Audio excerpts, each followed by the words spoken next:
si Pangulo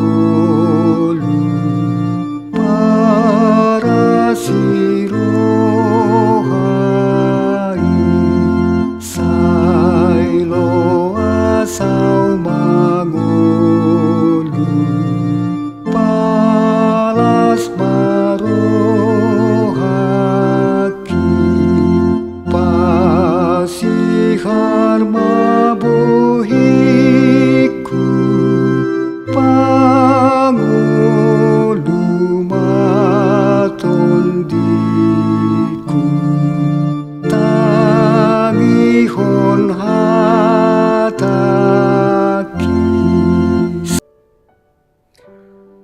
Mari kita bersatu di dalam doa. Bapa yang baik yang bertahta dalam kerajaan sorga, terima kasih Tuhan karena Engkau telah memberikan kami hikmat-Mu, anugerah-Mu di mana kami berkumpul di sini di pagi hari ini untuk mendengarkan firman-Mu Tuhan. Ajarilah kami Tuhan bagaimana kami fokus supaya firman yang Engkau berikan kepada kami dapat kami pergunakan dalam pokok iman, pokok kehidupan kami Tuhan. Ini Tuhan doa kami dalam nama Allah Bapa, Anak, Putra, Yesus Kristus dan Roh Kudus. Amin.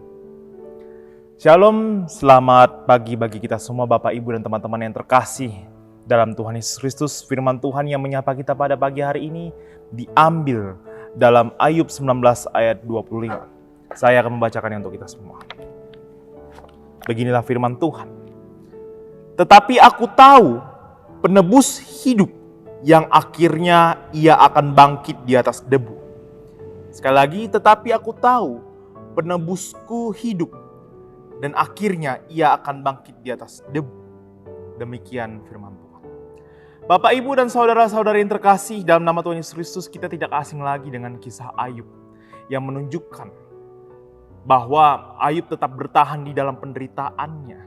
Dan pada akhirnya ending yang firman Tuhan tunjukkan kepada kita, para pembacanya dalam kisah Ayub, adalah Ayub mendapatkan wujud pengharapan yang ia minta kepada Tuhan. Karena ketika Ayub dicobai oleh iblis, banyak penderitaan yang ia alami.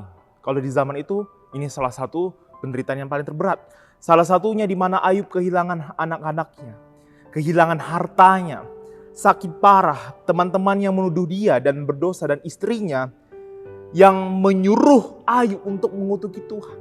Bayangkan, orang-orang yang berada di sekitar Ayub yang harusnya mensupport Ayub, tapi malah mengkhianati, mengejek, dan bahkan menjatuhkan Ayub. Tapi di tengah-tengah penderitaan Ayub, Ayub masih bisa berkata, penebusku hidup dan akhirnya ia akan bangkit dari debu. Yang dimana kata-kata Ayub ini adalah pengakuan yang datang dari iman percaya Ayub kepada Allah. Di mana Ayub yakin bahwa Allah akan mengembalikan semuanya, memberikan semuanya kepada Ayub.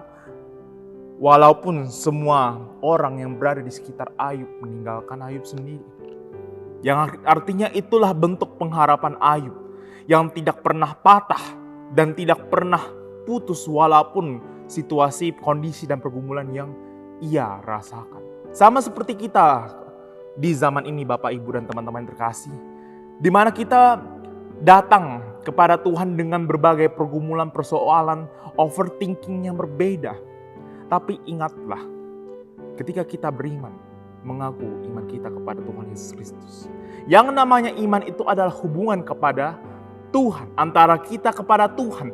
Bukan tergantung dari pergumulan kita. Bukan tergantung seberapa happy atau senang suasana hati kita di hari ini. Bukan tergantung rezeki yang kita dapatkan hari ini. Yang artinya ketika kita tahu Tuhan Yesus itu adalah hidup,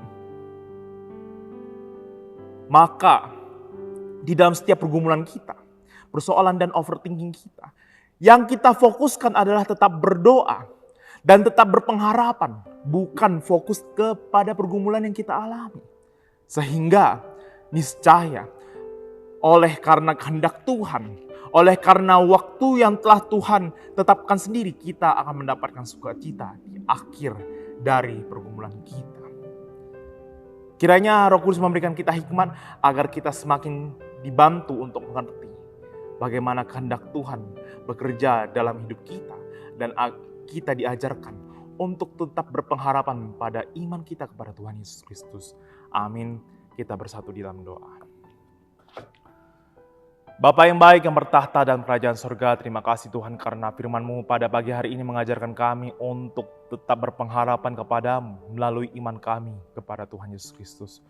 Tuhan, kami datang ke hadapan-Mu dengan berbagai pergumulan. Tuhan, kami datang kepadamu dengan berbagai overthinking, pikiran yang bahkan setiap pagi kami pikirkan ataupun sebelum tidur mengganggu kami.